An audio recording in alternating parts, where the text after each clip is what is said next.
Mega G के mega G के mega G के मेगा जी के मेगा जी के मेगा जी के मेगा जी के mega G Sir, I believe that it is equally important to be mentally prepared about an examination as it is about being academically prepared for it.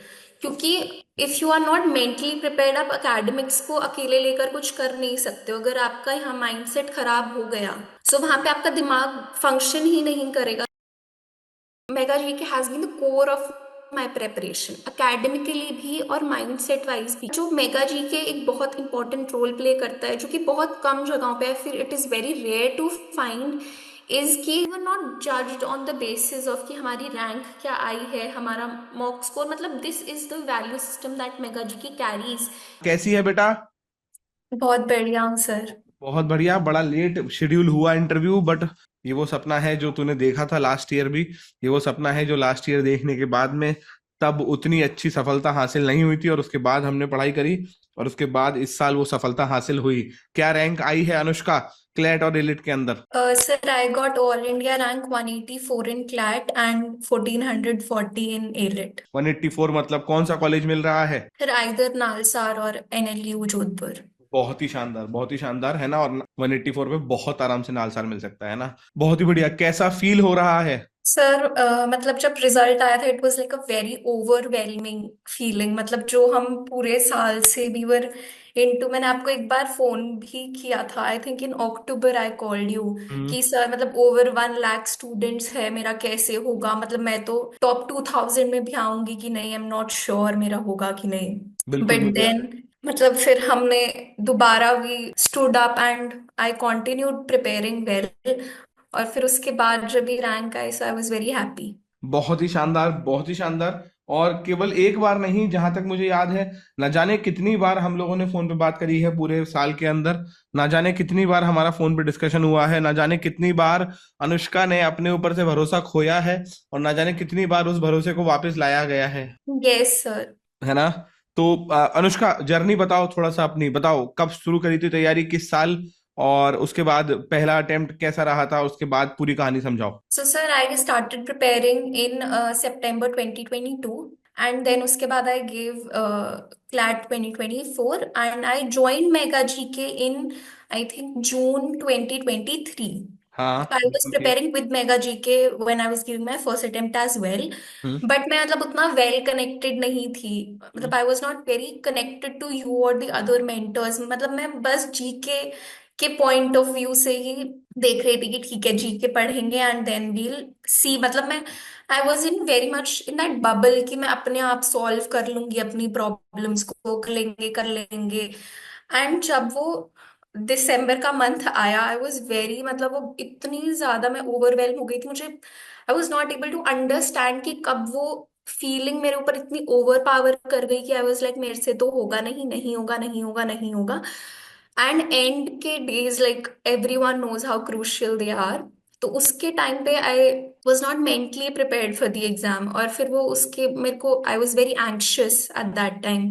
तो फिर मेरी CLAT 2024 में आई थी rank 7200। फिर उसके बाद even though I couldn't get into the college I wished for in my first attempt, but it was very clear कि I am going to join Mega G के only, क्योंकि आपके साइड से कोई इशू नहीं था। इट वॉज मी जो इतनी आपके साथ वेल कनेक्टेड नहीं थी, या फिर जो पर्क्स हमें यहाँ पर मिल रहे थे, I was not enjoying them well. फिर I gave my boards and फिर मेरी आपसे बात हुई। आपने कहा कि सबसे पहले ये लिखो आपने गलतियां क्या क्या करी, एंड ये लिखो कि कभी बीच में फिर अगर हौसला टूटे तो उसको आप पढ़ो कि मैंने ये जर्नी दोबारा क्यों शुरू करी, दोबारा क्यों मैंने तैयारी शुरू करी। सो आई रोट दैट वेल। और जब हम एक बार एग्जाम हो जाता है तो हम बहुत इसमें होता है, मैंने तो अच्छे से तैयारी करी थी, मेरी कोई गलती नहीं है, एग्जाम बहुत इजी आ गया था, ये आ गया था। तो पर जब हम एक बार शांति से बैठ के सोचते हैं, we find the loopholes in our preparation कि वेयर आई वाज लैकिंग, वो मैंने देखा। And then I rejoined mega G K in अप्रैल 2024। और फिर उसके बाद I was connected to you. बहुत ही शानदार। तो मतलब जब आपने जुलाई में ज्वाइन किया था 2023 के, और उसके बाद जुलाई के बाद जुलाई अगस्त सितंबर अक्टूबर में आप हमारे साथ पढ़े थे, और मुझे याद है उस साल भी हमारी बातें हुई थी और काफी बातें हुई थी, और हमने बहुत कोशिश करी थी कि हम उस डर को और उस मेंटल हेल्थ को और अच्छा कर पाए। और मैं हमेशा ये मान के चलता हूं कि ये सब सही होना is not a game of a day और अ टू और a game of a week और a two. It take months to get better at this level. It takes months. इसमें समय लगता है। और मैं हमेशा ये कहता हूँ बच्चों से कि कॉम्पिटिटिव एग्जाम की तैयारी का बिल्कुल भी ये मतलब ही नहीं होता कि तुमने बहुत पढ़ाई करी है। केवल तुम्हारी बहुत पढ़ाई से अगर सिलेक्शन हो रहा होता गुरु, तो बहुत बच्चे हैं जो बहुत पढ़ाई करके बैठे हैं। तो क्या आपके हिसाब से क्या रोल रहा अनुष्का आपकी मेंटल हेल्थ का, आपके माइंड सेट का, और आपके उस शिफ्ट का जो आपको 2023 से 2024 के साल में आया, उसका क्या रोल रहा आपके सिलेक्शन में? Sir, I believe that it is equally important to be mentally prepared about an examination as it is about being academically prepared for it. क्योंकि if you are not mentally prepared, आप academics को अकेले लेकर कुछ कर नहीं सकते हो। अगर आपका यहाँ माइंडसेट खराब हो गया, सो वहां पे आपका दिमाग फंक्शन ही नहीं करेगा। So what you will do with that all that you have studied. तो फिर उसके बाद I was like I am going to talk to Manav sir. अगर मुझे छोटी सी भी प्रॉब्लम आएगी तो मतलब मैं पहले उसको खुद देखूंगी, but I will not remain in that bubble कि नहीं कोई बात नहीं कोई बात नहीं। क्योंकि जब हम उसको इतना डीले करते जाते हैं, वो हमें पता नहीं लगता कब वो इतनी पाइल अप हो जाती है। एंड इस चीज को ठीक करना is like a very gradual process as you said. उसको मतलब आपने मुझे समझाया तो लास्ट ईयर भी काफी था, बट वो 5-7 दिन में कितना ही ठीक हो जाऊंगी मैं, like. But this time I was connected to you from the very start with all the mentors. मुझे जो भी प्रॉब्लम आ रही थी I was talking it through, I was getting my doubts clear. जो मेरे को खुद के ऊपर डाउट था, आई थिंक मेगा जीके ने मतलब I was mega GK has been the core of my preparation, academically भी और माइंड सेट वाइज भी। क्योंकि अकेडमिक्स आप कहीं और से भी देखकर खुद भी कर सकते हो, मतलब वो आप खुद भी, it is all about practice more और लेस। एक बार फाउंडेशन बन गया, मोर और लेस इट्स प्रैक्टिस। बट जो मेगा जी के एक बहुत इंपॉर्टेंट रोल प्ले करता है, जो कि बहुत कम जगहों पे है, फिर it is very rare to find, is कि आपके साथ Manav sir stands like a pillar beside you. He is always there for you. कुछ भी प्रॉब्लम आएगी आपको, इवन आफ्टर द रिजल्ट्स, मेरा वो जो पीडब्ल्यूडी कैटेगरी वाला ग्लिच था उसके ऊपर भी I was like so much कि अब क्या होगा, मैंने तो कोई गलती नहीं करी and all that. Sir was still there for me. And जो हम, और ऐसा बोलते हैं कि 2025 में जीके जो है वो पैसेजेस में से आ गया और what ever it was, but हम जब क्लासेस में पढ़ते थे तो हम सर के साथ वो रीड करते थे and we got to know कि फटाफट कैसे रीड करना है, कहाँ टाइम वेस्ट नहीं करना। आप बताते थे कि हॉरिजॉन्टली भी रीड करो और वर्टिकली भी रीड करो चीजों को, और फिर उससे जल्दी सॉल्व हो गया। तो it was all because of you sir, जो हाँ मेरा, एंड ऐसा नहीं था कि मतलब this was a problem I think जो मुझे सूनर और लेटर फेस करनी ही थी, क्योंकि आई was not prepared mentally for that competitive atmosphere. क्योंकि हम इतने टाइम तक वो स्कूल वाले जोन में रहते हैं, वी आर इन दो small group of people. But जब हम यहाँ पर आते हैं तो it is not only about the academics. आपका मुझे वो डायग्राम आज तक याद है विच यू ड्रू, कि इट इज बहुत सारी चीजें होती हैं। आपका माइंड सेट होता है, एकेडमिक्स आप कैसे कर रहे हो, how consistent you have been, और कैसे मतलब बहुत सारी चीजें। पर अगर फिर भी on the day of the exam कुछ ना कुछ अलग होगा, और होगा तो आपके ऊपर इतना ट्रस्ट होना चाहिए कि मेरे से सब कुछ ले लो, still I will do my best. जो मैं कर सकती हूँ मैं फिर भी करूंगी। क्योंकि जब हमने एक बार सर पेपर देखा, मतलब मैं अब अपना सेंटर का एक्सपीरियंस थोड़ा शेयर करना चाहूंगी, कि जब मैं वहां पर सेंटर पे गई आई वॉज वेरी काम। पर वहां पे उन्होंने गेट्स बहुत लेट ओपन करे, मतलब आफ्टर 1:30 और उतना। तो फिर उसके बाद देन वहां पर बहुत ज्यादा भीड़ हो गई थी एंड एवरीथिंग। तो जो मतलब हमारा जो प्री मॉक रिचुअल हुआ करता था कि हम 10-15 मिनट अपने आप को शांत करेंगे, विल काम आवर सेल्फ डाउन, जो हमें कैलकुलेशन थोड़ी क्वांट मैथ्स की करनी है, कुछ मल्टीप्लिकेशन, ताकि हमारा माइंड उस जोन में आ जाए। तो वो मैं कहीं ना कहीं उस टाइम नहीं कर पाई थी। और फिर मैंने पेपर खोला तो आई वाज लाइक ये तो पिछले साल जैसा पेपर आ गया, because GK is from the passages. और फिर उसके बाद आई वाज लाइक कि ठीक है, लेट्स काम आवर सेल्फ डाउन। मतलब जो आपका emotion, I think in those 2 hours you should not be emotionally attached कि पेपर कैसा आ गया वहां पर। फिर आप क्योंकि उस लूप में फिर आप फंस जाओगे कि मैंने इतनी तैयारी करी, because that is not the place to think about all of this. फिर मैंने सोचा कि ठीक है, I remembered what everyone said at mega G K, कि सिर्फ 2 घंटे में सिर्फ वो मॉक होना चाहिए या सिर्फ वो पेपर होना चाहिए। और ये चीज आप जब ही कर पाओगे, मतलब it is not very easy to not get emotionally attached to the paper because you have prepared for it for a आपके वेरी स्टेज लॉन्ग लगे हुए हैं, टाइम। आपकी आपके पूरे साल की 2 साल की मेहनत लगी है, आपका करियर लगा हुआ है वहां पे। ये करना, कहना और करना इस पर्टिकुलर केस में बहुत अलग होता है। इट्स लाइक एवरेस्ट पे मन से चढ़ना और एवरेस्ट पे असली में चढ़ने वाला फर्क हो जाता है। पर वो जब आप एक ग्रेजुअल प्रैक्टिस में लाते हो, as you always said that give your mock like your actual exam, so you feel that your exam is your mock. Exactly. तो वही चीज हुई एंड देन आई सॉल्व। फिर वो उसके बाद when I came to critical reasoning, वहां पर वो एनालिटिकल वाला पैसेज था and it was I think वो बच्चों को फंसाने के लिए ही था कि यहाँ पर टाइम वेस्ट करेंगे ही करेंगे, but I did not do that. मैंने वहां पर एक बार उसको सॉल्व करा, मेरा आंसर नहीं आया, पर जो मेरा टाइम का जो कोटा था which was decided for critical reasoning वो ऑलमोस्ट ओवर हो गया था। So I saw no point wasting my time over there, और फिर मैं क्वांट्स के ऊपर चली गई। और फिर बाहर आकर के फिर बाद में पता लगा कि वो क्वेश्चंस ही गलत थे। तो अगर मैं वहां पर टाइम वेस्ट कर देती तो मैं जो मेरा क्वांट्स में स्कोर था उसको लूज कर देती। So it is very important to be like very attentive what I you are doing in those 2 hours, because वो बहुत एक क्रूशियल टाइम होता है। और वो एकदम बिना प्रेशर के वहां पे काम करना, ये जब ही आएगा जब आप बहुत लंबे टाइम तक उस चीज की प्रैक्टिस करोगे, जब प्रैक्टिस। आप चीजों को लाइटली नहीं लोगे। क्योंकि बहुत बार मतलब most of the students do it कि हाँ ठीक है मॉक है, दे दिया, बीच में उठ गए या फिर समथिंग। पर जब आप उसको एज योर एग्जाम, जब आप उसको फॉर ओवर 1 ईयर, मतलब आप बहुत सारे मॉक्स दे चुके होते हो। और इस this time I would also like to add कि I prepared strategically as well. जैसे मैंने बताया था मेरा सेंटर दूर था, so I went a day before. Hmm. फिर मैंने बहुत दूर दूर सेंटर्स पे जाकर भी अपने मॉक दिए।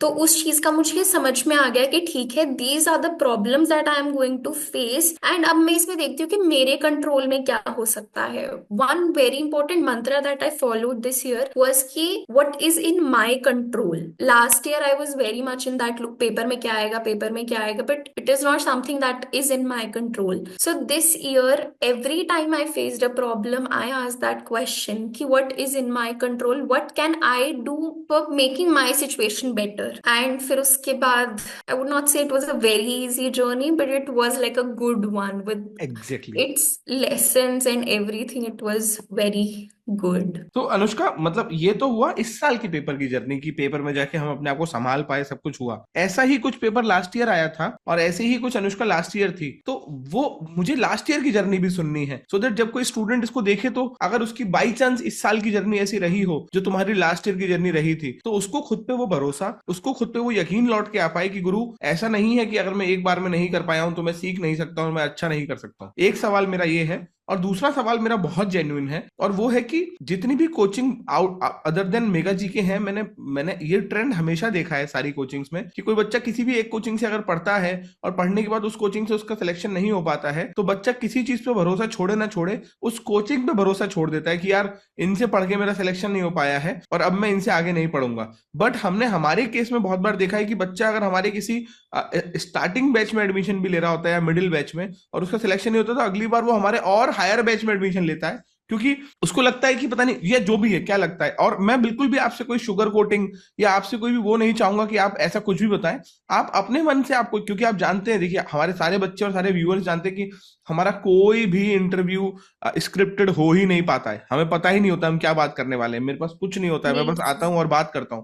तो ये 2 सवालों का जवाब मुझे चाहिए, एक तो लास्ट ईयर का पेपर एक्सपीरियंस, और उसके बाद दूसरा सवाल की क्या थी वो बात जिसकी वजह से आपने हमें दोबारा ज्वाइन किया, और मतलब ये और जगह पे नहीं हो पाता। और इसके अलावा तीसरा सवाल की और कौन सी कोचिंग थी जिससे आपने इस साल या फिर लास्ट ईयर पढ़ाई करी थी। बताएं पहला सवाल सबसे पहले कि कैसा एक्सपीरियंस था लास्ट ईयर का। सो सर लास्ट ईयर जो लास्ट के 10 days थे बिफोर द एग्जाम, तो उसमें ही I had lost all my hopes कि मेरा तो नहीं हो रहा, मेरा नहीं होगा। लाइक ओनली थिंग वाज नहीं नहीं नहीं नहीं नहीं। आई was very negative eight that time. और मेरे दिमाग में ये था कि बस एक बार पेपर हो जाए, लाइक ये हो जाए बस एक बार। I was very afraid of it Got it. And then I went in to the centre. और फिर मैंने जैसे अब की बार I went through the paper पहले ही, मतलब देखें कि आया क्या है एक्चुअल में। और मैं इतना डर गई थी पिछले साल के, वो मैंने एनालाइज ही नहीं करा पेपर को स्टार्टिंग के 2 मिनट्स में कि एक्चुअली पेपर में आया क्या है, उसका लेवल क्या है। हम बहुत ओके। बार प्री कंसीव्ड नोशन से चले जाते हैं कि पेपर हम्म। ऐसा आया होगा जीके, कि 2023 में थोड़ा टफ आया था तो मुझे लगा था इस साल भी टफ आया होगा, ऐसा आया होगा। और मैंने क्वांट्स पे भी उतना, last year I would say कि मैंने उतना ध्यान नहीं ही दिया नहीं था। दिया, ठीक है, बिल्कुल ठीक बात है। ठीक है, it is something that I accept कि हाँ हम्म। मैंने ध्यान नहीं दिया था। तो मैंने मतलब बिल्कुल ब्लैंक माइंड से मैंने कोई स्ट्रैटेजी नहीं बनाई, बस ऐसा कि हाँ ठीक है पेपर आ गया, करा सॉल्व करा। कोई स्ट्रैटेजी थी ही नहीं मेरे दिमाग में। और मुझे ये भी नहीं पता था कि जीके से मेरा इतना फ्योर हो गया था कि क्या आया होगा क्या आया होगा, उसको मैंने लास्ट के 5 मिनट्स में खोल कर देखा। और जब मैंने वो देखा तो कोर्स, और फिर मैंने बाद में, और इवन मैंने क्वांट्स का सेक्शन खोल के ही नहीं देखा था पेपर में लास्ट ईयर। ये है फर्क। और इस साल हम जानते हैं शुरुआत से आपकी क्वांट वीक थी और हमने शुरुआत से उस पर काम किया। और हमने शुरुआत से अनुष्का ये मान के चले थे कि क्वांट पे काम करना होगा। क्यों करना होगा? क्योंकि अगर पेपर में कोई और सेक्शन धोखा दे गया तो वो एक सेक्शन जो तुम्हारा हाथ थाम के चलेगा वो होगा क्वांट। और क्वांट आपका हाथ थाम के चला। Yes sir. तो फिर उसके बाद, now getting on to the second question कि why did I considered Mega G K again, कि मतलब मेरा एग्जैक्टली पहली एग्जैक्टली, बार ये में मेरे लिए नहीं बहुत हुआ। जरूरी है जानना। क्योंकि सर मैंने ज्यादातर देखा है कि मतलब जब एक बार पेपर हो गया, जिसकी रैंक आई, everyone is behind that person, but Mega G K was there, जिनका नहीं हुआ था उनके साथ आप बैठे थे, you were there. And not only you, every mentor was there. And we were not judged on the basis of कि हमारी रैंक क्या आई है, हमारा मॉक स्कोर। मतलब this is the value system that Mega G की carries, कि you do not जज the students on the basis of their scores, या फिर उनका स्कोर क्या आया था, रैंक क्या आई थी। The only motive here is to help the child improve him और हर फॉर, मतलब बेटर के लिए। सिर्फ इम्प्रूवमेंट पे यहाँ पर ध्यान दिया जाता है। It is not from where you start but where you end. तो आई रिमेम्बर, मतलब मॉक्स के स्कोर्स पे भी इतना कोई, जैसे सुपर 30 बैचेस ज्यादातर कोचिंग्स अपना चलाते हैं, यहाँ पर वो वैसा नहीं था। सबको ये मोटिव था कि सब बच्चे अपना बेटर, मतलब जिसकी जितनी कैपेबिलिटी है एटलीस्ट वो उतना कर पाए, उतना तो हम करे, उतना तो करे। पुश करें। और मतलब यहाँ पे देर इज वन थिंग कि the student doesn't feel left behind. ये मतलब बहुत उसको ये नहीं लगेगा ऐसा कि, कभी होना कहीं नहीं होना चाहिए दुनिया में। मैं ईश्वर से आज भी यही प्रार्थना करूंगा कि किसी कोचिंग के अंदर ऐसा नहीं होना चाहिए कि स्टूडेंट को कभी लगे कि वो लेफ्ट बिहाइंड है। Yes sir. मतलब मोस्ट ऑफ द टाइम, मतलब वी डोंट इवन रिमेम्बर कि, मतलब अब लास्ट ईयर पे आते हैं कि मैंने कोचिंग कहाँ से ली थी। Last year I join Legal Edge as well.